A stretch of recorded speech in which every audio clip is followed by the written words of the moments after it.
Yo, yo, yo. Good morning, good afternoon, and good evening.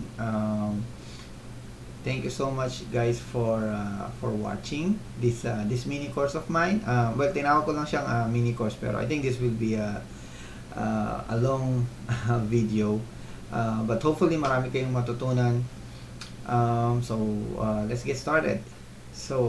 Ang title nga pala ng course na to is Quick Wins, Lead Generation Tactics for Email Copywriters. Ako yung presenter, Ryan Custodio. So, I'm a freelance email copywriter. Now, before we continue, bakit mo siya tinawag na quick wins? Well, simple lang. Gusto ko kasi na after nyo mapanood tong course na to, gusto ko sineselebrate nyo yung mga quick wins or small wins nyo. Kasi sa freelancing, minsan sobra tayo nabe-burnout kasi ang dami nating minsan kuha tayo ng client, apply tayo ng apply sa mga job posts, wala namang nagre-reply, wala pa rin tayong mga nakukuhang mga kliyente, di ba? So, yun kasi yung as a freelancer, yun yung mo parang goal mo or main goal mo sa simula, di ba? Lalo kung baguhan ka is magkaroon ng client.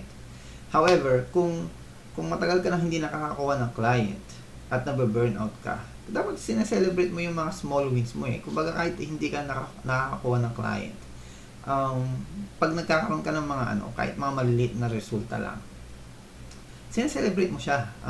Kaya siya tinatawag na quick wins, di ba? Win mo siya eh. Hindi mo naman siya kailangang ipagyabang or i-post sa social media, kahit sa sarili mo lang. Di ba? Yung tipong nag-reach out ka sa client tapos nag-reply sa iyo, di ba? Kahit hindi kanya tinanggap or hindi mo siya naging kliyente. The fact lang na nag-reply siya sa iyo, quick win mo na yun eh. Di ba? Kasi hindi naman yun sa dami ng nag-a-apply sa isang job posting or sa dami ng mga nagko-cold email sa isang business person, di ba? Nireplyan ka niya eh.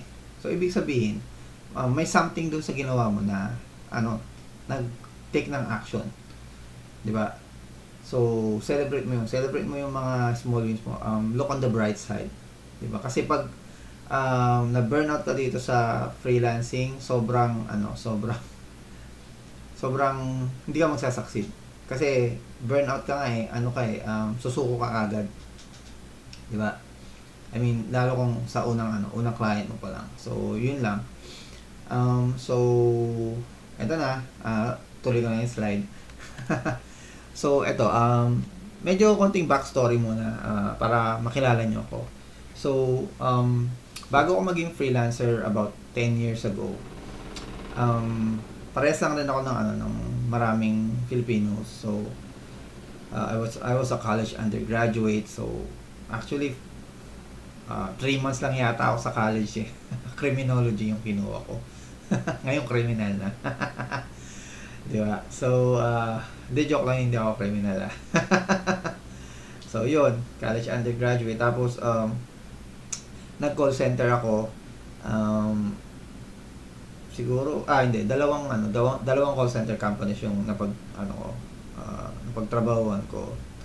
Isa sa MOA, tapos isa sa Makati. Diba? Then before ako nag call center, nag fast food ako. Ayan. Tapos I'm a father too. So nakilala ko yung misis ko sa call center, doon sa last call center ko. Tapos yun nga, nagkamabuti ang loob. Napakalalim naman nun. Nagkamabuti ang loob. Tapos yun, nagsettle ako dito sa North.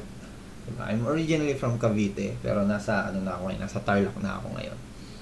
Diba? So, nung naging father ako, ito yung nag-trigger sa akin na ipurso yung freelancing. Kasi, nag-promise ako dun sa first daughter ko na yung isang bagay na hindi ko naranasan nung bata ako, which is ma-spend ng time yung parents ko sa akin. Wala kasi sila masyadong time sa akin eh. So, gusto ko, um, ibigay ko yung, yung oras ko para sa anak ko habang lumalaki siya. So, doon ko na, natutunan yung, yung freelancing. Nalaman ko siya sa isang kamag-anak ng asawa ko. Tapos yun, ang unang-unang gig ko pa nga nun is transcribing eh. Diba? Yung taga-type ng mga pinapakinggan mo. So, nagka-transcribe ako. I work as a transcriber for 7 years. Diba? So, sa 10 years kong freelancing, 7 years tong transcriber ako. Pero at the same time, habang nagka-transcribing ako, nag-freelance writer na ako nun. So, umpisa pa lang talaga, may multiple clients na yung hinahawakan ko. Diba? Kasi sayang income eh, sayang din yung oras. Diba? Pero, dahil doon, dahil sa maganda yung income, I can work with multiple clients. May oras ako sa anak ko. Yung tipong hindi na ako kailangang mag-commute. Kasi nga, napaka-traffic eh. So, sayang yung oras mo. Yung tipong 5 minutes lang, dapat nandun ka na. Abutin ka ng kalahating oras, 1 oras. Di ba? So, ayoko na nung ganong lifestyle. Nung pinanganak yung eldest daughter ko. Diba? So, ngayon, eto na kami. Ayan, yung eldest daughter ko, 10 years old na siya. Tapos, meron na rin kaming pangalawang anak. She's 2 years old now. So, medyo malaki yung gap nung mga anak ko. Tapos, yung misis ko, ayan. Yung misis ko nga pala, freelancer din siya. So, siguro 7 or 8 years na siyang freelancer. So, ako 10 years. So, kaya kami dalawa lagi lang kami nasa bahay eh. Dito lang kami nagkakwentuhan, nagchichismisan, nagbabangayan lalo sa mga anak namin. Ayan. Pero masaya kasi nga kahit anong mangyari, lagi kami magkakasamang family. Tapos lahat ng milestones ng mga anak ko, andun ako sa tabi niya.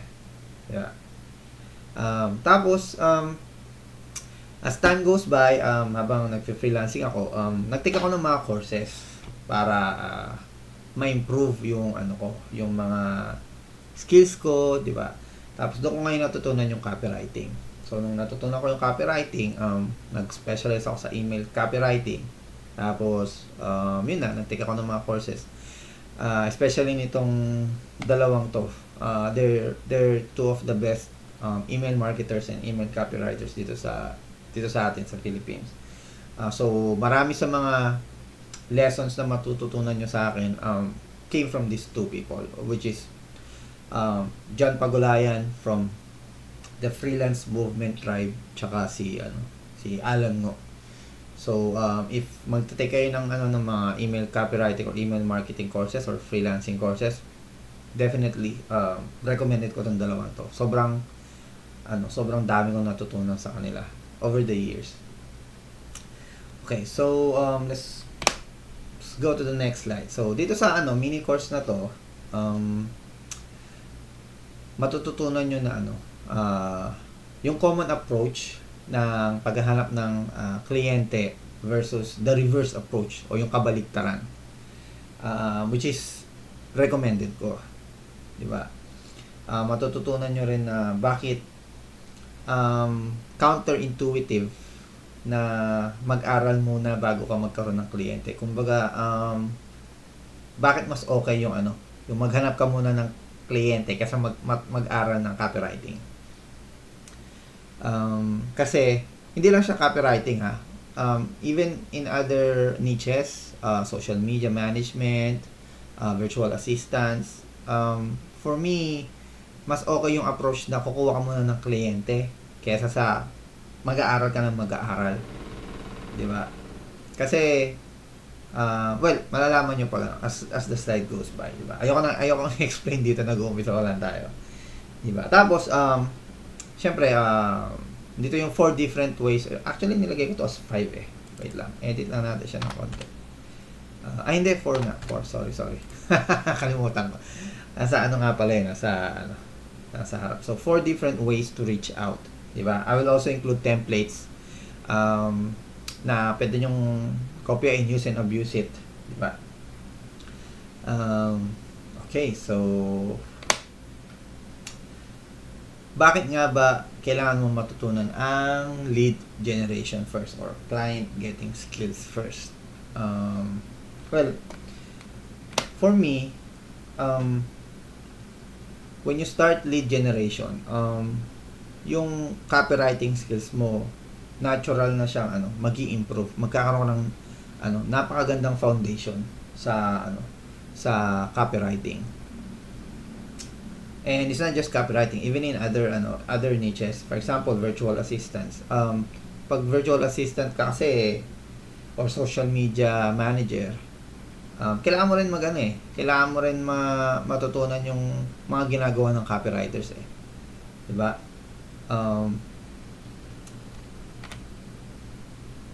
Okay. Let's check this one. Ano ba yung madalas nangyayari pag nagtatake ka ng mga courses, copywriting courses or other niches? Di ba ito yung usually nangyayari? Common approach. Ang una mong pag-aaralan is copywriting fundamentals. Di ba? Yung mga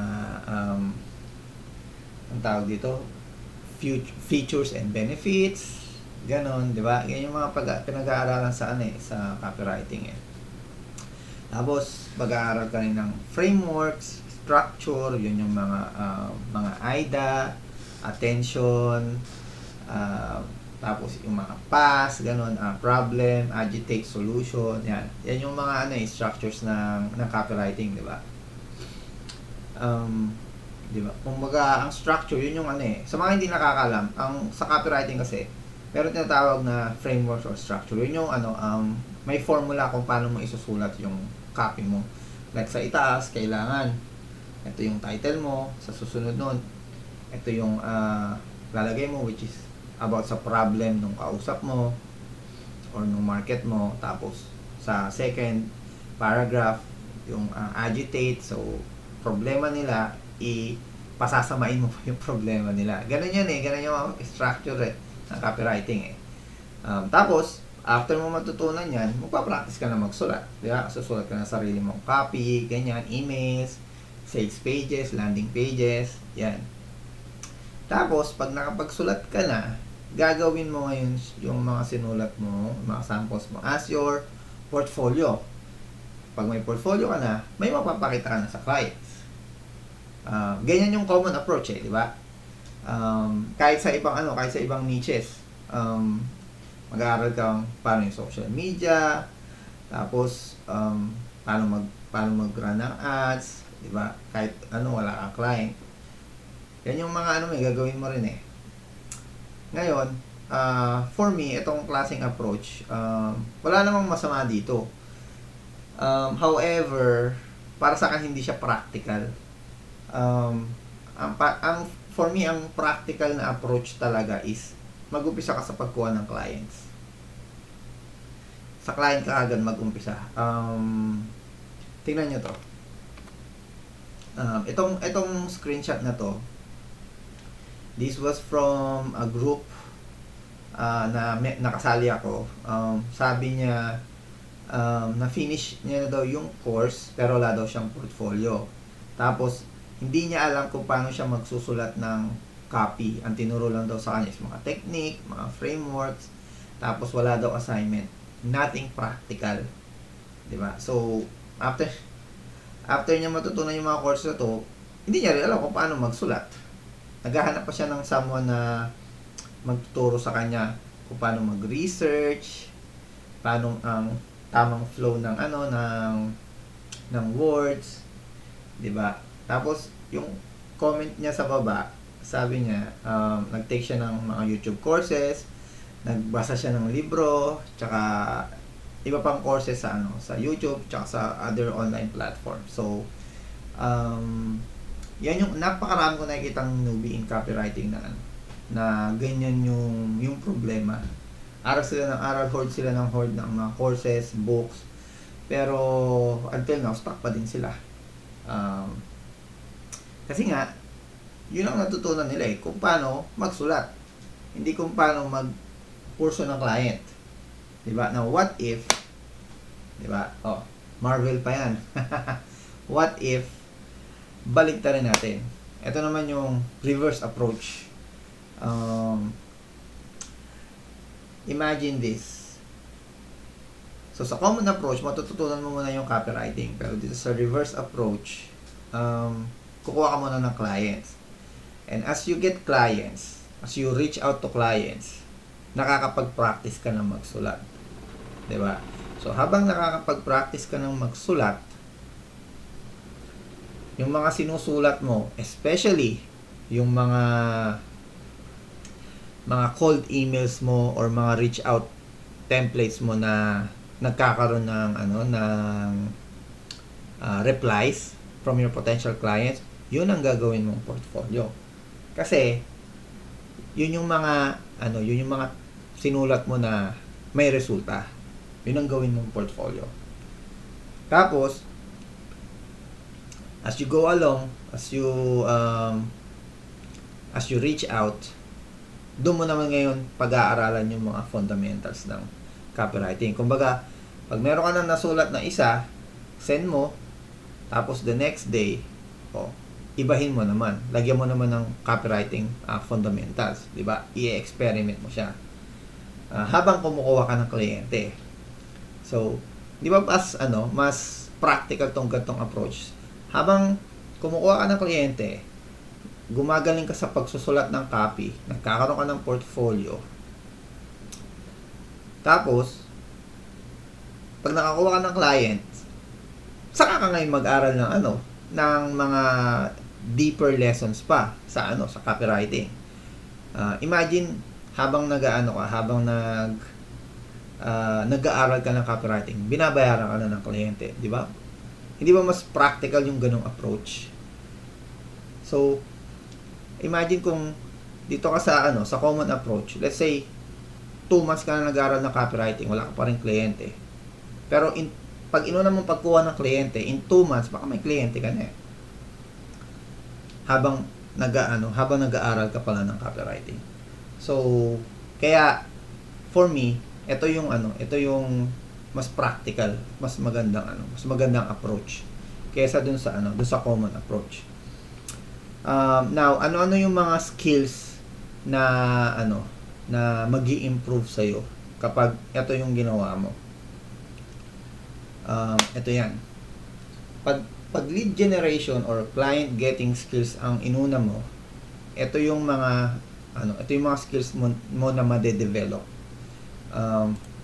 Made-develop ang researching skills mo. Kasi ang researching, sobrang napaka-importante niyan sa copywriting. Tapos networking, meaning mingle ka sa mga network mo, sa mga market mo, which will also lead you to become better in copywriting. Kasi magta-type ka diyan, magsusulat ka diyan, makikipag-chat ka sa kanila eh. 'Di ba? So mag-improve yung copywriting skills mo, yung English skills mo, 'di ba? Tapos you'll also learn how to give value. Ito yung pagbibigay ng tulong sa mga potential clients mo or colleagues mo. Tapos mabibuild din yung credibility mo, kung saan makikilala ka as someone na expert sa field ng copywriting. 'Di ba? And then of course, yung copywriting skills mo mag-improve din, 'di ba? So, don't worry, lahat 'yan iisa-isahin natin 'yan, dissect natin 'yan isa-isa. Siyempre, mag-start tayo sa research. Okay, so sa mga hindi nakakaalam, research is the most important step in copywriting. Bakit? Kasi hindi ka pwedeng magsulat ng copy nang hindi ka nagre-research. Hindi ka pwedeng magsulat ng copy na, let's say, halimbawa, ang target mo is let's say mga dog lovers, di ba, mga mahilig sa aso. Hindi ka pwedeng magsulat ng copy para sa mga taong mahilig sa aso. Tapos ang mga ang mga alam mo or ang mga isusulat mo, isa po sa mga mahilig sa pusa. Kasi iba yung way ng pakikipag-usap sa mga taong mahilig sa pusa, sa mga taong mahilig sa aso. Kaya dito nagiging importante yung pagre-research. 'Di ba? Kaya pag nire-research mo yung mga kliyente mo, nag-improve yung researching skills mo, 'di ba? Ito yung mga steps ko for researching potential clients. Simple lang naman, nothing fancy about these steps. Una, punta ka lang sa Google mo lang, punta ka sa social media. Tapos hanapin mo yung name ng company or ng owner or ng manager, hiring managers usually nung company. 'Di ba? Tapos save mo lang yung mga information nila sa isang spreadsheet. Lagay mo lang yung name, yung website, link sa website nila, tapos kung makuha mo yung email nila, lagay mo yung email. Ang phone number kahit hindi na siguro. Pero it's up to you. So name ng company, name ng owner or name ng contact person, tapos link sa website, link sa Facebook or if may Facebook page sila. Yan, lagay mo yung mga importante.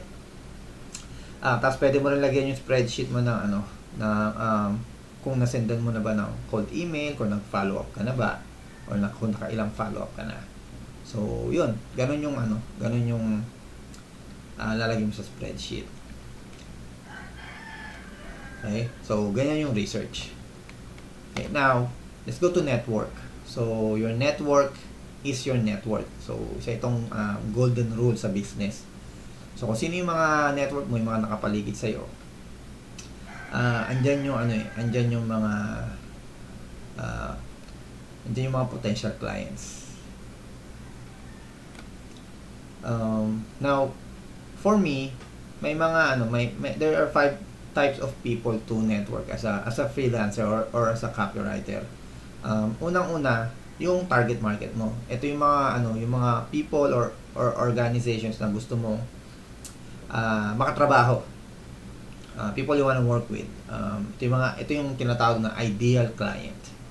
'Di ba? So, halimbawa ako, ang target market ko, for me, ang ideal client ko talaga is yung mga health coaches. Especially yung mga health coaches na nag-help sa mga clients nila pumayat, or tumulong sa kanila if they have, let's say, diabetes, 'di ba? Kasi unang-una may experience akong makipag-work sa mga health coaches. Kasi dati naging chat support ng isang health coaching company sa Australia. 'Di ba? So alam ko kung paano ko mausap sa mga customers nila, yung mga may problema sa health. Kaya gusto ko to. Tong niche na to, health coaching. Diba ngayon, bahala kayo kung ano yung gusto nyo target market. Ang tip ko lang, kung kuha kayo ng target market, piliin nyo yung profitable, ha. Kasi baka mamaya ang target market nyo, let's say, example lang, let's say ang target market nyo is mga astronauts. Hindi ko alam kung paano nyo sila magiging client. Kasi usually, konti lang yung mga astronauts talaga, di ba?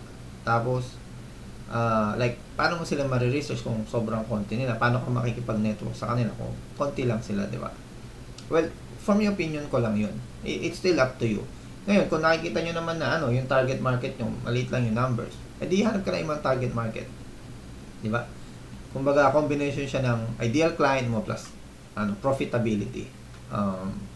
Yun yung for my experience, di ba? Kasi kaya ka nag-freelancing, gusto mo kumita, di ba? Ba't ka pipili ng market na di ka naman magpo-profit, di ba? Now, yung second naman is yung mga agency owners or mga business owners. Itong mga agency owners or business owners, pwede silang maging target market mo, pwede rin namang hindi. Halimbawa, hindi ko target yung mga marketing agency owners. Pero pag may nakita akong ganun sa Facebook ko na pwede ko silang i-add, ina-add ko sila. Kasi ang mga marketing agency constantly kailangan niya nila ng ng mga copywriters or mga virtual assistants. 'Di ba? Halos lalo yung mga medyo mid to big agencies na constantly na yan silang nangangailangan ng mga employees, 'di ba? Or mga in-house, yung mga tinatawag na in-house copywriters, mga ganyan. So, I'll definitely put them as one of the people I would network with, diba? Hindi naman kailangan mag-pitch ka ng mag-pitch. Yung pag-network, hindi ibig sabihin yan magpi-pitch ka ng magpi-pitch sa mga taong to. That's not what it means. Kailangan nagbi-build ka ng relationship. Hindi pwedeng send ng cold email or cold messages. Medyo nakaka-burnout yun. Sa totoo lang. Iba pa rin yung nakipag-mingle ka as a real human being, diba? Tapos, syempre, bukod sa agency owners, andyan yung mga business owners. So, kahit hindi mo market, for example, ako nga, health coaches yung mga target ko, di ba? Pero, pag nakita ko ng ibang coach, halimbawa, coach sila for marketing coach, or let's say, ano pa ba class? Making money coaches, may mga ganun or kaya company coaches. Ina-add ko pa rin sila. Kasi hindi mo alam kung kailan nila kakailanganin yung service mo as a copywriter or as a virtual assistant. 'Di ba? Tapos bukod sa mga 'yan, if medyo inclined ka sa sa trabaho instead na gawing freelancing business, ito ka sa mga hiring managers or decision makers, 'di ba? Kasi minsan nagpo-post yan sila ng mga ng mga for hire sa Facebook or sa LinkedIn, 'di ba? You'll never know when someone will post an opportunity na, 'di ba, na para sa iyo. Like itong itong last time lang. So, I'm working with 2 clients. Tapos meron ako nakitang isang post sa isang group na well, actually, 2 post siya na naghahanap sila ng copywriters. So, in-applyan ko yung 2, 'di ba? Nag-reach out ako dun sa 2. Yung isa, umabot ako dun sa final step. Hindi ako natanggap due to scheduling conflict. Pero dito sa isa, na-hire ako on a trial basis, meaning titignan muna nila yung skills ko. Kung kung swak kami makipag-work sa isa't isa. And take note, hindi yung copywriting, it's script writing. So, hindi siya specialization ko, pero kinuha nila ako on a trial basis. So, meaning tinetest nila yung skills ko, at the same time bayad ako, and at the same time may natututunan akong bagong skill, which is script writing. 'Di ba? So, siya, sobrang saya ko lang nung time na yun. Like, I think that was 2 weeks ago. Well, anyway, continue. Syempre makipag-network ka rin sa mga fellow writers, fellow freelancers, and definitely email marketers. Bakit? Kasi doon na tayo sa writers. Yung mga writers kasi marami yan may copywriters, may blog writers, social media writers, 'di ba? Ngayon, pag may kliyente yan sila, hindi naman sa lahat ng pagkakataon kaya nilang magsulat ng gusto ng kliyente, 'di ba? What if siya, social media writer siya, tapos yung kliyente niya naghanap ng email copywriter, o di ikaw yung nasa network niya, ikaw yung potential na niya na i-approach niya, or pwede siyang mag-post sa social media niya, 'di ba, na naghanap siya ng fellow writer, 'di ba? So, nasa mga colleagues natin ang opportunity. Kaya wag natin isipin na sila rival, 'di ba? Hindi rival ang mga kapwa freelancers. Maraming opportunity sa kanila. In fact, yung first client ko as an email copywriter came from my wife. Kasi yung wife ko, nag-work siya sa isang VA agency. Tapos yung boss niya, yung client niya, may naghahanap ng email copywriter. So, ako yung kinuha. Kasi ako yung asawa. Asawa na ako ng misis ko. Ako na yung kinuha niya, di ba? So, hindi na ako na-interview. Diretso na ako email copywriter. Di ba? So, yun yung yun yung advantage. Di ba? Kapag meron kang mga ganyan sa network mo. Tapos, syempre, yung mga kapwa mo freelancers, di naman writers lang, freelancers din, like, yung mga nag-virtual assistant, minsan naghahanap din sila ng copywriter or ng diba? O yung mga social media, baka, hindi naman pag social media manager ka, nagsusulat ka diba? Yung ibang social media manager, taga lang meron silang mga assistant na nagsusulat sa kanila, gumagawa sa kanila ng graphics, diba? So, kung social media manager yung mo, isa sa mga network mo, baka maghanap sila ng writer na tulad mo, diba? And of course, email marketers. Email copywriter ka. Tapos yung email marketer, hindi naman lahat ng email marketers nagsusulat So, yun talaga, perfect combination kayo, di ba? Tapos, lastly, non-profit organizations. Bakit non-profit organizations? Ang mga non-profit organizations, marami dyan sa kanila naghahanap ng free service. Ngayon, isipin nyo, bakit ko kailangan mag-provide ng free service? Kasi dyan lalaki yung network mo Pag nakakuha ng isang non-profit organization at binigyan mo sila ng magandang service, hindi mo kailangan mag-work sa kanila ng let's say isang buwan for free. Hindi ganoon.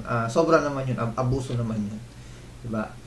Halimbawa, halimbawa social media, isang post lang a week.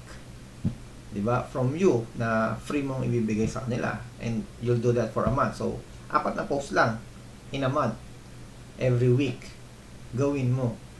So, pag nagawa mo yon, tapos nakikita mo nagkakaresulta siya, tumataas yung engagement ng non-profit.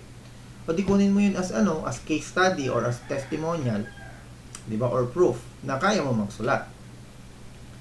'Di ba? Tapos pag yung non-profit nagustuhan yung work mo, 'di ba? Malay mo kunin ka nila for a paid gig. Diba? Or syempre, yung mga non-profit, may iba yung mga owners yan nila, yung mga members. May mga business din yan sila diba? O, ngayon, nakita nila yung skills mo, pwede ka nilang i-hire or makipag-work sa'yo as a copywriter. Diba? Or whatever niche you have. Diba? So, kaya, maganda rin kunin ng mga makipag-network sa mga non-profit organizations. Okay, so now let's go to giving value, 'di ba? Ito yung third skill na na matututunan mo. Ito for me, when your help is genuine, the impact resonates far beyond expectation. So, pag mag-give ka ng value or tutulong ka sa isang to someone online, unang-una mong mindset, wag kang mag-expect ng kapalit. 'Di ba? Genuine mo siyang tulungan. 'Di ba? Kahit na yung help na ibibigay mo, i-google mo pa or i-chat GPT mo pa, okay lang 'yun. Kasi nag-effort ka para tulungan yung tao na 'yun. But doesn't matter kung paano mo siya nakuha. Basta galing siya sa puso, 'di ba? Kasi magre-resonate 'yan sa sa mga makakabasa. Hindi lang 'to sa taong tinulungan mo, pati 'to sa mga makakabasa ng mga comments mo. This is actually happening to me right now. It's really really good. Hindi ko expected na ganun pala yun pag ang dami kong tinutulungang mga newbie copywriters sa mga iba't ibang groups. Tapos, afternoon, may mga nag-a-add sa akin, may mga nagme-message sa akin, humingi ng advice, ng tulong. Di ba? The fact na hinihingan ka nila ng tulong, it means they see you as an expert. And if they see you as an expert, opportunities will follow. Diba? Katulad ng katulad ng itong itong isang tawag dito, meron akong isang coach, parang business coach siya actually. Tapos nakita ko lang yung isang post niya na naghahanap siya na parang ka-collab or collaborator para sa kanyang small group. So sa kanya, nag-approach ako. Ayun. Kinuha niya ako in-invite niya ako sa group niya. Meron yata around 400 people there. So it's a small group pero mga coaches and entrepreneurs yun nandun. Tapos ang gagawin namin, tawag dito, magpe-present ako sa kanila para it's about email marketing actually. 'Di ba? So, yun lang kahit libre ko siya gawin, it will create more opportunities for me in the future.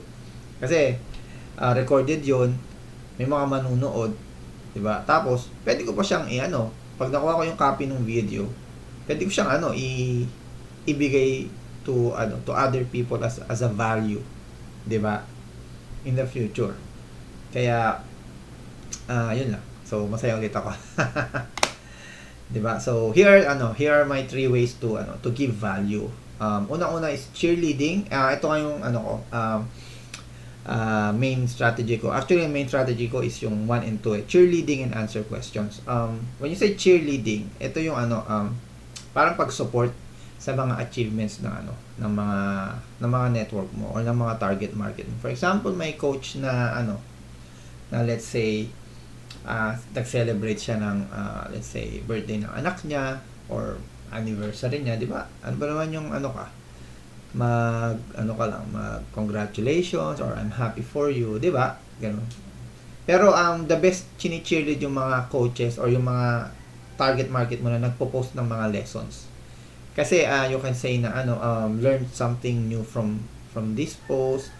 Tapos pwede mong sabihin na if I may add, ito yung parang dagdag sa post mo para sa mga nila, para sa mga followers nila, di ba? Tapos ang maganda pa niyan, since comment siya, hindi lang isang tao nakakakita nun ang daming nakakakita nun Lalo kung medyo malaki yung followers na nung chini-cheerlead mo, di ba? Tapos at the same time, pag halimbawa marami nang nag-comment dun sa isang post niya, tapos nag-comment ka, di ba nakaka-receive din sila ng notification. So, parang minamarket ka na ni Facebook pag gano'n. Di ba? So, yan. Ganun yung cheerleading. Ngayon, answer questions. Similar din yan sa cheerleading. Pero ito naman, hanap ka naman ng mga usually this is for for mga newbies na sa field mo. For example, ako, ina-answer ko yung mga questions ng mga newbie, mga baguhang copywriters. So, yun. In a way, pag sinagot ko yung tanong nila, tapos talagang maganda yung sagot ko, tremendous value yung nakukuha nila. Yung iba nga, magpapasalamat pa sa'yo ng todo talaga So, ayan. Maganda tong answering questions pag pag medyo marami ka nang alam sa field mo, sa copywriting or as a virtual assistant or as a social media manager. 'Di ba? You can do these things. And then number 3 is yung mga samples or lead magnets. So, ano yung mga samples or lead magnets? Ito yung mga naka-compile na usually. Let's say ako, gusto ko magbigay ng sample as giving value. Halimbawa may nakita akong isang coach na na naghahanap ng or let's say nagbi-build ako ng relationship sa kanya. Tapos chinek ko yung website niya, may siya, newsletter, 'di ba? Tapos nag-sign up ako sa newsletter niya. Tapos sa newsletter niya, let's say napansin ko wala siyang masyadong sinesend na email. So, yun. Pwede ako magsulat ngayon ng email, tapos bigay ko na lang sa kanya. Pwede niya ngayong gamitin yun sa sa mga email marketing efforts niya. 'Di ba? So, yun yung example ng ng sample or lead magnets. Pag lead magnets, pwedeng marami, let's say 5 email, yan, pwede mong ibigay. Ganon yung mga usual lead magnets. Or strategy guide, let's say strategy, paano dumami yung followers mo sa Facebook. Yan, ganon yung mga lead magnets. You can give those things uh, for free to give to provide value, di ba? Ito yung example ng mga ng mga nangyari sa akin when I did these strategies. So katulad nitong sample 1. Sample 1 is answering questions. So sa dito ito siya, answer questions. So tong person na to, parang ang tanong niya is parang paano mag-improve something basta about copywriting, di ba? So ayan yung comment ko. Tapos after a few minutes nag-reply siya. Ayan, sabi niya, I'm touched by this rhino, di ba? Sobrang na-provoke yung emotion niya, di ba? Yan, ganyan yung mga sinasabi kong small wins na na dapat sineselebrate nyo, di ba?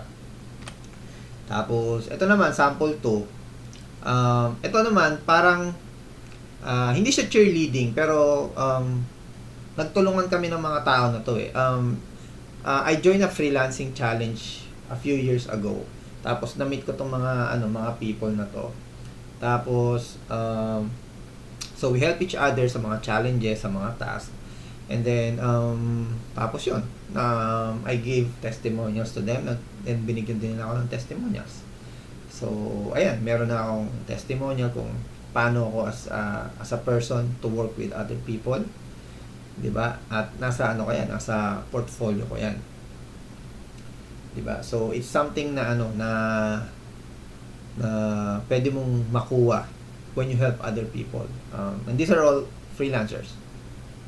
'Di ba? Okay, now punta naman tayo sa credibility. 'Di ba? So credibility is earned through consistent actions aligned with values, not through words alone. 'Di ba? So medyo connected to sa sa pag-give value. So habang nag-give ka ng value, tumataas yung credibility mo. They see you as an expert. Someone na pwede nilang maasahan. 'Di ba? And here are some of the samples that I have nung medyo tumataas na yung credibility ko. So ito, I post this in a group. Tapos this was April 25, as you can see in sa post, 'di ba? So ito medyo pala ako, nagsisimula pa lang ma-build yung credibility ko. If mapapansin nyo, 4 comments, tapos around 27 likes, 'di ba? Tapos ang post ko dito, isang simpleng strategy lang kung wala ka nang maisip isulat as a copywriter, 'di ba? Pero what happens after that? That's April 25. This one is on May 1, after 1 week. And this is constantly cheerleading, answering questions, giving value. So after 1 week ng post ko, after 1 week nag-post ulit ako, same group, different lesson, pero if makikita nyo sa baba, comments is around 40 and then more than 100 likes, 'di ba? So sa comment na yan, nagre-reply ako dyan. So around 20 dyan yung hindi sa akin, 'di ba? Pero still 20 comments is still 20 comments, 'di ba? 20 people yung nagbasa, naka-appreciate nung sinulat ko. 'Di ba? Yan yung ganyan yung mangyayari pag yung credibility mo tumataas, 'di ba? People will trust what you said, what you say, even if your post is long or short. May magbabasa at magbabasa niyan.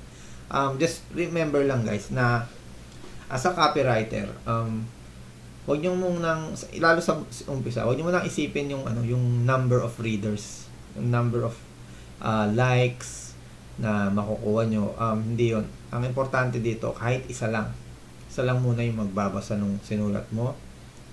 Kahit hindi sila mag-comment, hindi sila mag-like, that's okay. Kasi pag nabasa nila yung sinulat mo at na-persuade mo sila or nagbago yung paniniwala nila dahil sa sinulat mo, then yung sinulat mo may ano siya, it served its purpose, di ba? Di ba?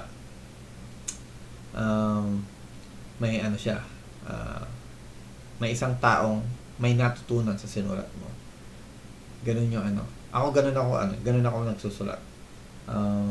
One person is enough. Di ba? Okay, so ito na, pasok na tayo sa pang number 5. Yung number 5 skills na mag-i-improve sa'yo, which is yung iyong copywriting skill, di ba? So, bakit mag-i-improve yung copywriting skills mo? Well, pag pag nagre-reach out ka or kumukuha ka ng client, well, it's because copywriting is copywriting. Ano nga ba yung copywriting, di ba? Copywriting is the act of or occupation of writing text for the purpose of advertising or other forms of marketing. Copywriting is aimed at selling products or services. So meaning, ang copywriting is selling through writing, di ba?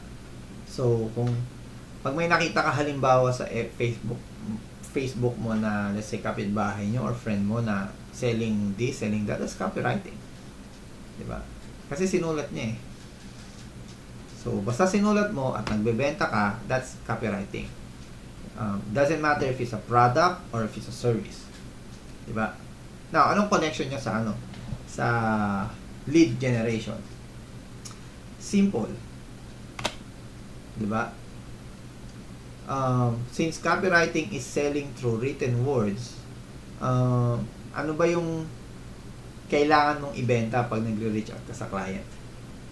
Diba kailangan mong ibenta yung sarili mo? Diba? Diba sa experience natin sa mga traditional na na trabaho, diba?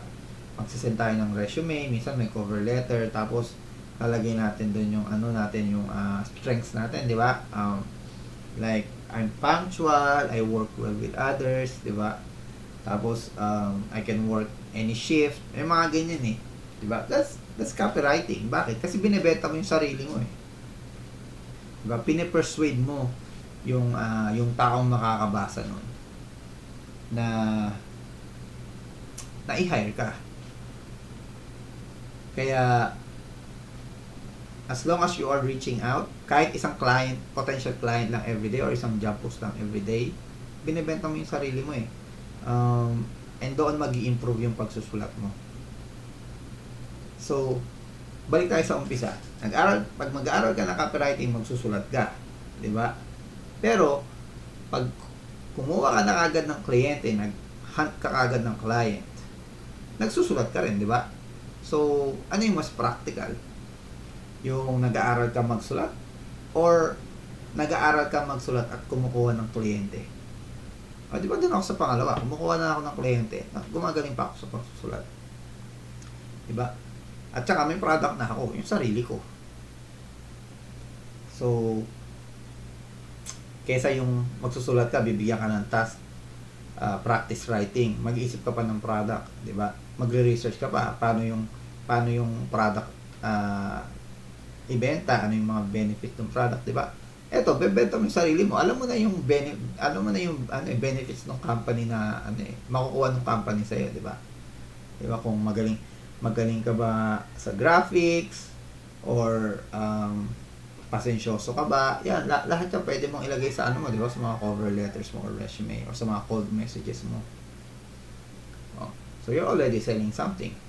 And that's copywriting. Diba? Now, ano naman yung yung mga ways to reach out. Diba? Para ano yung mga messages na pwede mong sabihin pag magre-reach out ka sa sa mga clients. Okay, well, I have 4 actually ginagamit. Tong lahat ng to ginagamit ko. Pero hindi sabay-sabay lahat Kasi tong mga to, hindi, lalo yung number 4, yung super rapport, hindi siya madaling isend. Matagalan ng niyan. Kumbaga dinadasalan pa yan. Ganyan yung ano yan eh. Ganun siya gawin. Well, anyway, ito nga siya. Isang ask, direct, sampling, and super rapport. Ito silang apat. Well, we'll start with the ask. Diba? Ask method. Wala pala. Ito muna tayo. Sorry. So, ayan nga. Bago mo sendan ng cold message yung yung potential client mo. Depende to sa depende sa tatlong yan. So, una-una yung level of relationship. Gano'n ba kayo katagal magkakilala? Or gano'n nakataas yung relationship nyo? Kayo ba strangers, friends, lovers, gano'n, di ba? And then, importante din yung level of research. Kasi mamaya, hindi mo naman ni-research. Di ba? May cold message din naman kahit di ka nag-research eh. Meron din ako doon. Pero importante talaga na nagre-research ka sa company mo or sa potential client mo. Ngayon, types of leads. Ayan. Ano yung mga types of leads na na sasendan mo? Well, yun na yung sinabi ko kanina, yung limang tao sa network mo. So, kung ang sasendan mo company, iba yung email or iba yung iba yung message na gagawin mo kumpara sa kung ang sasendan mo person, 'di ba? So, kasi minsan pwede kang mag-send sa sa mga Facebook pages or sa mga company emails Yung mga messages mo doon hindi naman ma-receive ng ng mga owner 'di ba? May mga tao silang nagre-receive ng mga ganun. So, depende pa rin siya. Diba? So, ito yung mga ko. Ito ba? Ayan. Ito yung mga yung mga types of leads ko. Unang-una, hot. Diba? Ito yung mga leads na naghahanap na ng copywriter. So, ito yung mga nagpo-post sa mga job sites, sa Upwork, sa onlinejobs.ph. Ayan, hot na sila. Kasi, naghahanap na sila ng copywriter Diba? Ngayon, ano naman yung warm leads? Yung warm leads, ito yung mga taong hindi actively naghahanap ng copywriter. Pero pwede nilang kailanganin. Halimbawa, katulad ng kanina, marketing agencies, 'di ba? Yung marketing agency, anytime pwede silang mag-post na hiring sila ng copywriter, 'di ba? Pero hindi naman sila palaging hindi sila palaging hiring. So, pwede mo silang ilagay sa warm. Let's say wala silang hiring ng copywriter for maybe a month, o di warm muna sila. Pwede silang maghanap ng copywriter anytime they want. So, yun yung mga warm markets. Ano pang klaseng warm market? Yung mga mga email marketers, 'di ba? Kasi marami sa mga email marketers alam naman kung paano mag-email copywriting Pero kahit hindi nila kailangan ng email copywriter ngayon, pwede nila kailanganin in the future. So, yun yung mga warm market. So, hot, actively na sila naghahanap. Yung warm, kailangan nila nung copywriter pero hindi sila naghahanap actively. Okay? Ngayon, ano naman yung cold? Yung cold, ito yung mga hindi nila alam na kailangan nila ng copywriter. Ito yung mga medyo mahirap silang kuning client, 'di ba? So hindi mo alam kung kailangan nila ng copywriter. Let's say e-com, let's say nagbebenta sila ng pabango. So their business, bebenta sila ng pabango, most probably nagra-run sila ng ads, tapos meron silang website. So kailangan nila ng copywriter para sa mga social media nila or sa mga website nila. Pero hindi sila actively naghahanap or hindi sa tingin nila hindi nila kailangan ng copywriters. Ganun yung mga cold. So ito yung mga let's say 2, 3, 4 years na nagbibis pero di naman never pa kumuha ng copywriter. So yun yung mga cold leads para sa akin, 'di ba?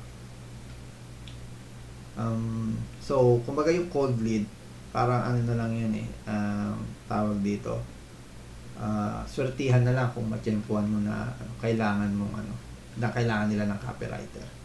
Diba? Kasi nga hindi mo alam eh. Unlike sa hot, alam mo na kailangan nila ng copywriter, or sa warm, hindi nila kailangan ng copywriter ngayon, pero in the future, baka kailanganin nila. Yung cold, mahirap malaman kung kailangan nila ng copywriter. Kailangan mo dito ng napakatinding research. Diba? So, ito na yung yung mga methods ko. So, itong ask method of reaching out. Ito, best to any types of leads. So, kahit hot, warm, cold siya, pwede mo itong gamitin. Tapos, hindi mo kailangan ng sobrang daming research.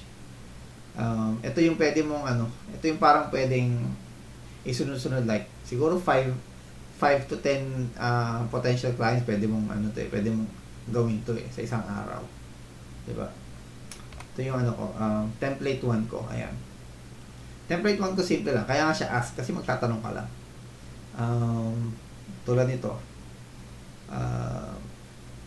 For hot and warm leads. Ito nakita ko to na naghahanap siya ng copywriter sa isang Facebook post. So nag-message ako sa kanya. Hey, are you still looking for an email copywriter? Ganun lang, nag-ask lang ako. Diba? As nag-reply siya. O di ba may quick win na ako. Sabi niya lang, hey Ryan, do you have an e-commerce copy experience? So wala akong experience diyan. And of course, I was honest. Pero hindi naman porket wala akong experience diyan. Hindi ibig sabihin, hindi ko na kaya magsulat. So sabi ko, no, but I have some samples I wrote in the e-com space. Is it okay to send it? Diba? Kaya importante yung ask method. Kasi ang goal mo dito is to make them reply. Diba? To start a conversation. Dahil naghahanap na siya ng copywriter, ang dali na niya nag-reply. Diba? Unfortunately, hindi ko nakuha tong client na to. Hindi na siya nag-reply after nito eh. So I guess ang hinahanap niya talaga is yung may experience sa e-com. Hindi niya man lang tinignan yung samples ko. Pero sa totoo niya, wala pa talaga akong sample eh sa e-com space. Gagawa lang ako ng sample kung sakali nag-yes siya. Diba? Kaya nga sabi ko sa dulo, is it okay to send it? Diba? So, hintay ko siya mag-yes. Pag nag-yes siya, saka ako gagawa ng sample. Ganun yung mga diskarte dito sa paghahanap ng client. Ito naman, for cold leads, yung mga hindi mo alam kung naghahanap sila ng copywriters. Simple lang rin. Hey, Ryan. Puro Ryan yung nalagay ko kasi wala akong maisip ng pangalan. Ayan. So, do you work with freelance email copywriters? If so, I've written emails for businesses in the health coaching industry. Would you like to take a look? So, yun nga. Ask ka lang. Diba? Ang goal mo dyan is mag-reply. Whether a yes or no, it doesn't matter. Kailangan lang mag-reply sila. Diba? So, syempre, sobrang minimal na research lang dito. Kumbaga, ang sinendan ko dito, alam ko lang na nasa health coaching industry siya. Diba? So, wala nang masyadong research. Diba yung mga ganyang kaikling, cold emails or cold messages, pwede mo siyang isend like 2-3 times in an hour. Diba? So, yan. Ganyan yung ask method ko. Okay? So, let's go to number 2. Number 2 method, yung direct method. Direct method, ito, for me, best siya sa warm leads. Kasi yung warm leads, alam mo let's say, nasa field na siya na baka kailanganin niya ng copywriting, let's say, mga marketing agencies. Diba? So, hindi mo na kailangan ng matinding research din dito. Kasi, let's say, for example, marketing agencies nga. Favorite example ko talaga yung marketing agency. Kasi nga, sila talagang almost like every month, every 2 months, kakailanganin nila ng copywriter. Kahit wala silang in-house copywriter. Diba? So, hindi mo kailangan ng masyadong maraming research. Pero, importante dito na mayroon kang ready na portfolio. Kasi, pag nag-send ka ng pitch dito, kailangan ready na nilang makita kung na kaya mo magsulat ng copy. Diba? So, ito siya, ito yung template ko, diba? Konting konting bola muna. Di ba? So, ayan, if it's a cold email, subject line ko is, do you work with freelance email copywriter? So, direct to the point, wala nang paligoy-ligoy, tapos question mark, para sila, matrigger sila na sumagot. Tapos, ayan, hey there, I'll keep this as short and sweet as possible because I know you're busy running yung name of agency. So, yan yung mga konting research na lalagay mo. Tapos, you probably already have a fantastic team, diba? So, yun nga, since company na sila, baka may team na sila ng copywriters, diba?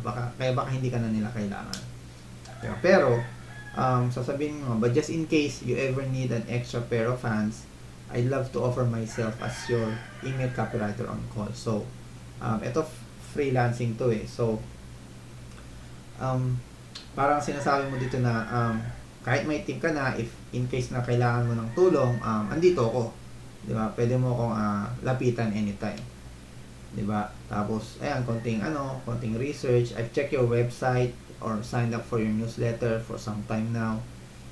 Tapos, yan, bulahan mo ng konti. I always come away super inspired. Tapos, and I would be honored to help out should you ever need some extra brain power, 'di ba?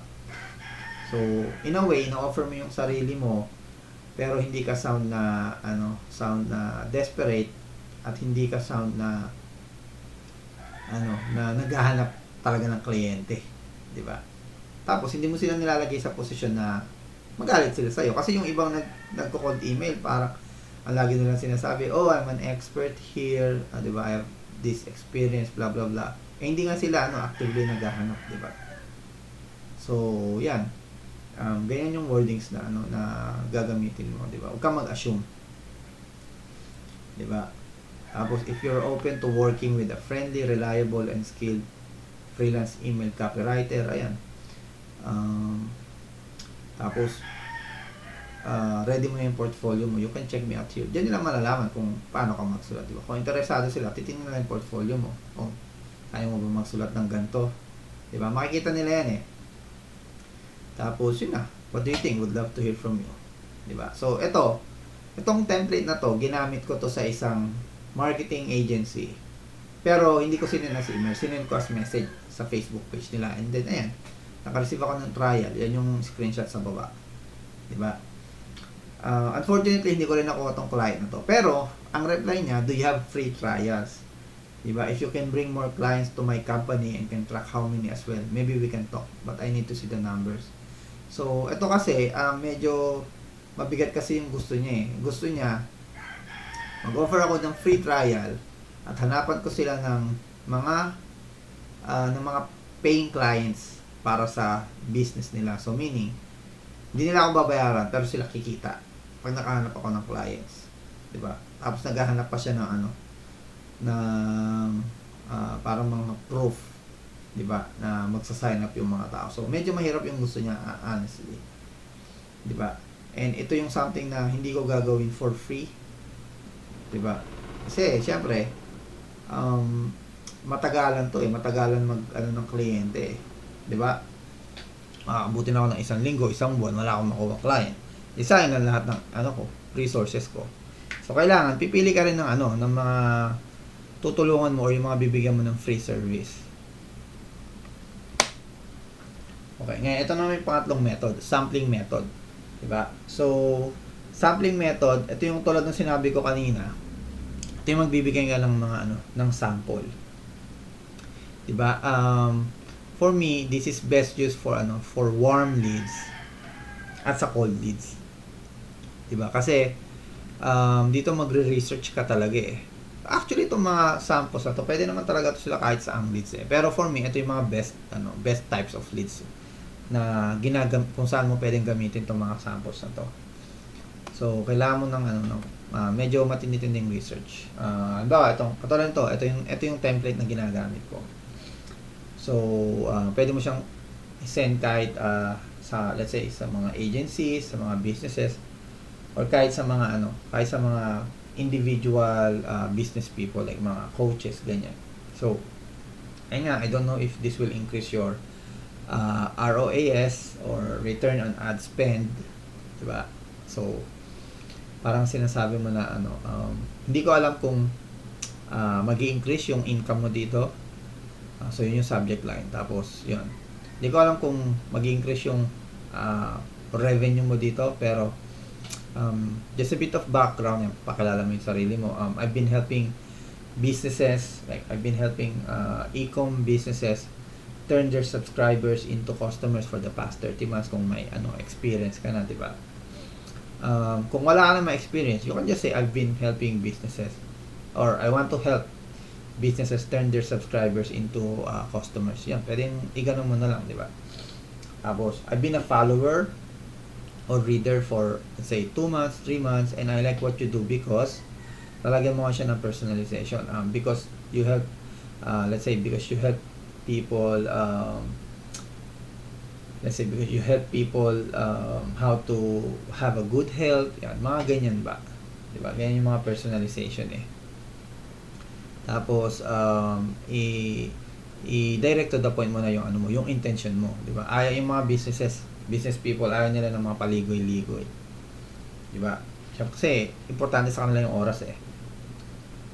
Katulad yan, lalagay mo, now for full transparency, I'm looking for one expert or let's say one health coach to work with. And I notice you don't have any welcome email. So, ayan, hindi mo kasi masasabing wala siyang welcome email kung hindi ka nag-subscribe sa kanya. So, ayan nga, din papasok yung research. So, dito sasabihin mo kung ano yung na-notice mo na parang kulang or wala sa business niya.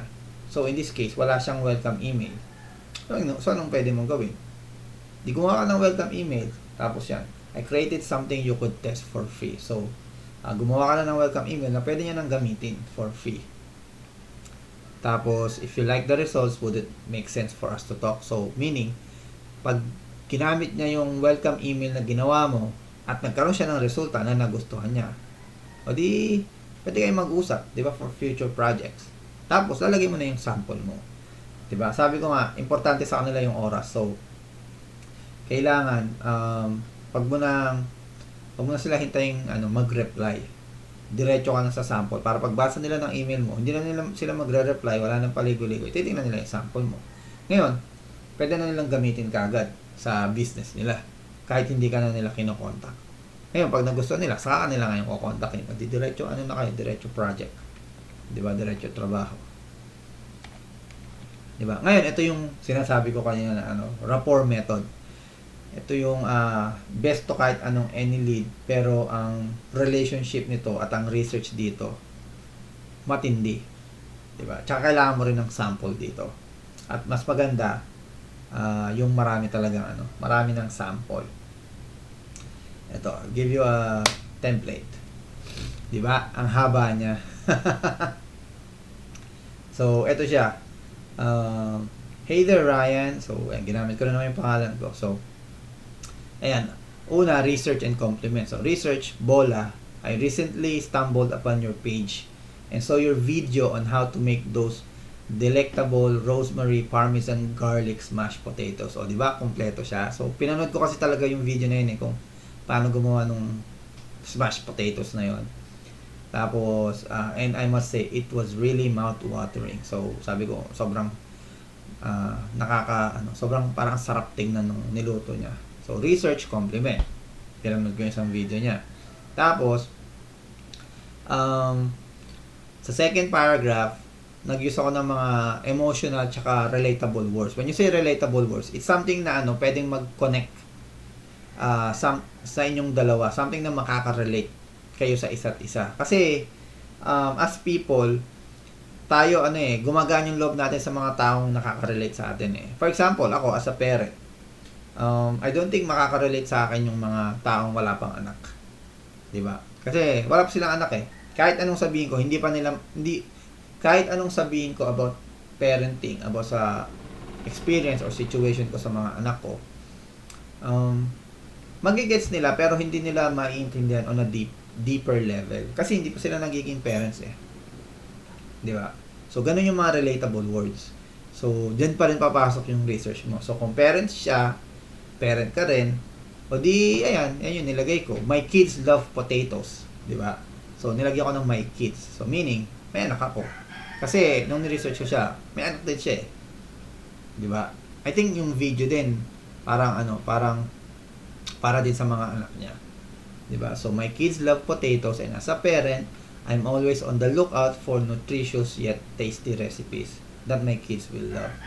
So, and your recipe seems like a perfect fit. So, ito pa rin yung compliment, di ba? Tapos, the way you presented it struck me as not only delicious but also something that could bring joy to my children's meal. So, parang sinabi ko na yung recipe niya masarap and at the same time, mapapasaya yung mga anak ko, di ba? Andun yung emotion. Yun yung emotion natin mga parents, di ba? Yung mapasaya yung mga anak natin, di ba? So, use those words. Make them feel na excited kang kausap sila. I'm a fan, I love your brand. Mga ganun ba? Diba? Always use the word love whenever you're doing this this template, this method. Diba? So, tapos yung pangatlong paragraph, ito naman yung parang explain mo kung paano sila nagkaroon ng impact sa iyo as a person. 'Di ba? Parang bakit mo sila pinapanood, bakit mo sila nire-reach out, ganun. Something na mag-a-align sa inyong dalawa sa mga vision nyo or mission nyo. Halimbawa, ikaw yung tipo ng tulad nito about delicious pero healthy recipe. Kung ikaw yung tipo ng tao na hindi basta-basta nagluluto, lalo kung ang pagkain is sa tingin mo unhealthy, o di mag-a-align kayo nito. Kasi nagluluto siya ng mga healthy recipes eh. Di ba? Kung ikaw mahilig ka sa mga unhealthy food, I don't think mag-a-align kayo, di ba? Kasi unhealthy food nga yung gusto mo eh. Tapos siya, healthy eating habits. Di ba? So, di kayo mag-a-align. Di ba? Katulad niyan, sinabi ko, your dedication to promoting healthy eating habits through your page at your company name truly resonates with me. So, talagang tinamaan ako dun sa post na yun. Diba? Tapos, I genuinely believe that the impact you're making extends far beyond just providing recipes. You're empowering individuals and families to embrace healthier lifestyles. And for that, I'm truly grateful. So, parang sinabi ko na hindi ka lang nagpo-provide ng recipe, tinutulungan mo rin yung mga tao at mga ibang pamilya na magkaroon ng mas healthier lifestyle. And kumbaga, nagpapasalamat ako doon. Kumbaga, nagte-thank you ako sa mga ginagawa niya para sa ibang tao. Diba? Tapos yung susunod na paragraph, with that, I would love to thank you. Diba? Tapos, and I hope that you will impact more people. So, thank you again. Diba? Ang daming thank you, ang daming love. Yan yung yung talagang super rapport na template. Tapos, doon mo isa-segue yung yung sample mo. Also, I want to share something. Tapos, sulat mo, huwag ka mag-a-assume na kailangan nila tong ibibigay mo. Huwag mo sabihin na you need this, na huwag ganun. Ang sabihin mo ganito, I know you may not need this anymore. Diba? Meaning, parang sabi na, sobrang successful na, so baka hindi mo na kailangan to. Diba? Pero, I'll give it a chance. Diba? Tapos, explain mo na kung ano yung bibigay mong sample. Itong time na to, ang binigay ko sa kanya is spreadsheet ng 365 days worth of social media posts. So meaning, pag chinek mo to, hindi ka na mag-iisip kung anong gagawin mong post sa isang araw. Everyday meron ka na naka-reading idea. 'Di ba? So, di ba sobrang valuable nun. Nag-social media siya. Pag tingin na dito, hindi niya kailangan ng di ba? Hindi niya kailangan mag-isip ng gagawin. Andyan na. Di ba? Tapos, kung may, kung kung yung sample mo, nakapag, may resulta na, you can also add na, that help some of my friends to have dynamic and engaging content. So, ganun lang. Di ba? Be humble. Tapos, lagyan mo lang yung link. Here it is. Tapos, sa last paragraph, thank you once again for your commitment to making a difference in the lives of others. Diba? Your passion and expertise shine through in everything you do and it's truly admirable. So, yun nga, compliment, pasasalamat again. So, bola, compliment, Yan, ganyan yung super rapport. And, unfortunately, again, hindi ko nakuha tong kliyente na sinendan ko nito. Pero, nag-thank you siya. Diba? Sabi niya, thank you for the info, I appreciate it. O diba, ano yan, small win na yan eh, nakapag-build ka ng relationship. Nag-thank you siya sa ano mo, sa ginawa mo. Diba? Yan yung mga small wins na ano, na dapat sineselebrate natin. Hindi siya, ano, hindi porket, hindi mo nakuha yung client, diba, magmumupo ka na, wag ganun. Diba? It makes the journey easier. Kasi in copywriting or in freelancing, kahit ano pa yan, yung mga failures mo, ano yan eh, it's part of the process. Embrace it. Hindi ka mapupunta sa position na gusto mo kung hindi ka mag-fail. Diba? Pero kung susuko ka na, automatic, hindi mo makukuha talaga yung gusto mo, diba? And imagine this, ako 10 years na akong freelancer. Nakaka-receive pa rin ako ng mga ganitong rejections, diba? Pero, I still continue.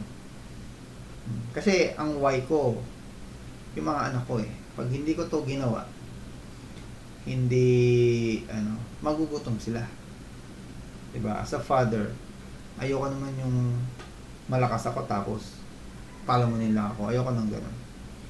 Diba? Kahit mas malaki yung income sa akin ng misis ko, hindi pa rin ako titigil mag-provide kasi yun yung ko, yun yung nasa dugo ko. Yung sigurado ko na yung mga anak ko may pagkain sila, kakapasok sila sa school, at may tahanan sila. Diba? Something na yung magandang buhay kahit papaano, diba? Yun yung gusto kong yun yung reason kaya hindi ako tumitigil kahit 1 milyong rejection pa ang ma-receive ko sa isang araw. I don't care, diba? Tuloy lang ako ng tuloy. So yun lang, dito na natatapos yung aking presentation. So konting recap lang. Natutunan nyo yung kung bakit lead generation ang una nyong dapat matutunan as a copywriter, even if you're not a copywriter, diba? Even if you're a virtual assistant, social media marketer, or social media manager. Tapos natutunan nyo rin yung different ways to reach out, diba? Yung mga cold messages templates ko, andyan. And of course, napaka-importante, mabibuild nyo yung natutunan nyo na kung paano i-build yung credibility nyo. Diba? So,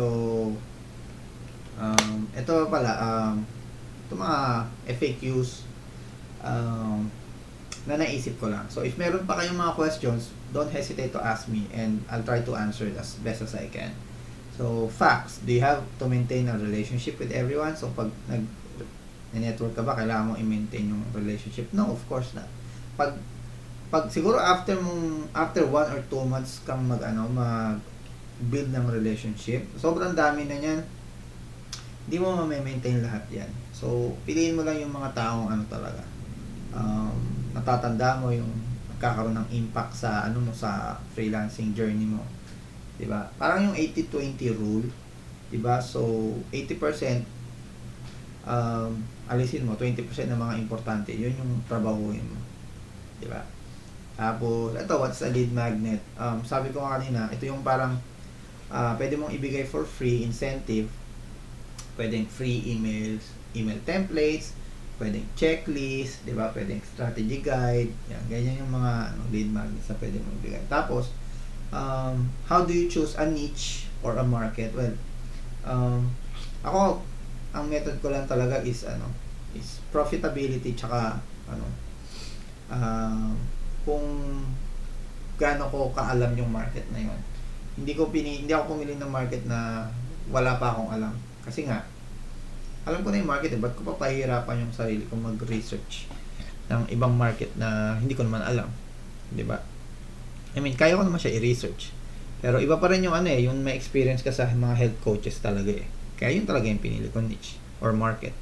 So, email copywriting, profitable, kasi marami talagang health coaches sa mundo. In fact, yung iba nga sinasabi saturated na masyado yung yung coaching 'di ba? So kung saturated na siya, meaning sobrang dami na nilang coaches na pwede mo maging client, 'di ba? So profitability and then yun nga, experience. So yun, ganun ako pumili ng niche or market. It's up to you kung sino yung gusto mong i-market. Hindi kita pakikialaman diyan, buhay mo 'yan, 'di ba? Pero kung nahihirapan ka naman masyado, baka kailangan mo magnilay-nilay kung magnilay-nilay kung anong market yung yung gusto mong i-service, di ba? Hindi naman porket may pinili kang market, yun lang yung isa-serve mo . For example, ako, meron akong yung first email copywriting client ko, mga dentist. So, hindi naman sila health coaches. Though pare sila nasa health. Hindi sila health coaches. Diba? So, email copywriting ko, mga dentist. Yung chat support experience ko, mga health coaches. Yung transcription ko, iba't ibang businesses. Diba? So, in a way, pwede kang pumili ng isang market lang. Pero, hindi ibig sabihin nun, siya lang yung isa-serve mo. Diba? Kung andyan yung opportunity, edi i-try mo pa rin. Diba? Ako nga, sinunggaban ko yung opportunity na maging scriptwriter kahit wala akong kaalam-alam dun . And the niche is social media marketing sa mga short videos. Which is wala rin akong alam. Pero green up ko pa rin. Bakit? Kasi opportunity yan . Palalampasin ko pa ba? Malay mo, yung iba kasi, yung ibang freelancers, nahahanap nila talaga yung niche nila by trying other market or niches na hindi sa mga pinag-aralan nila. 'Di ba? May ilan diyan na nag-aral ng copywriting pero ang income na yung magandang income na nare-receive niya galing sa siya na mismo yung nagiging coach. 'Di ba? Nagko-coach siya kung paano kumuha ng clients. Ganun. Parang ako. Hopefully in the future maging ganun. 'Di ba? Hindi mo alam kung ano yung talagang magi-stuck sa iyo. Kumbaga ito lang yung ito lang yung magandang gawin sa umpisa para meron kang roadmap. Ika nga. Hindi yung sabog-sabog ka, hindi mo alam kung saan ka pupunta, kung anong market pipiliin mo, 'di ba? Hindi punta ka lang sa isang market. Tapos as you get the opportunity, sunggaban mo ng sunggaban. Tapos saka ka magpalit ng market. Pag expert ka na dun sa sa ibang market na yun, di ba? Ganun lang yun . So, thank you so much for being here. I hope na may mga natutunan kayo. May mga questions, just let me know. Nasa Facebook lang ako, pagala-gala, di ba? Or you can send me an email. Ano ba email ko? RyanACustodio@gmail.com. Yan. Di ba? And then final message, I challenge you to teach what you learned from me and other people. Gusto ko itong mga natutunan nyo sa akin, ituro nyo sa ibang tao kung meron kayong opportunity. Bakit ko gustong ikalat nyo itong mga tinuro ko or yung mga tinuro ng ibang tao? Kasi meron akong nabasa dati, isang study, nakalimutan ko na kung saan, dapat pala sinave ko. Well, anyways, parang nabasa ko na ewan ko kung study siya or quote, na ang mga tao, mas natututo sila or mas nag-i-stuck yung mga lesson sa kanila. Hindi pag pinag-aaralan kundi pag tinuturo. So, meaning, yung natutunan mo dito, pag tinuro mo sa iba, mas mas nag-i-stuck sa utak mo. Kasi, pag kumuha ka ng lesson, di ba, parang sa school, pag kumuha ka ng lesson, kasi pinag-aralan nyo sa math, or sa English, parang kinabukasan, wala na siya, di ba? Kalimutan mo na. So, yun lang. Thank you so much.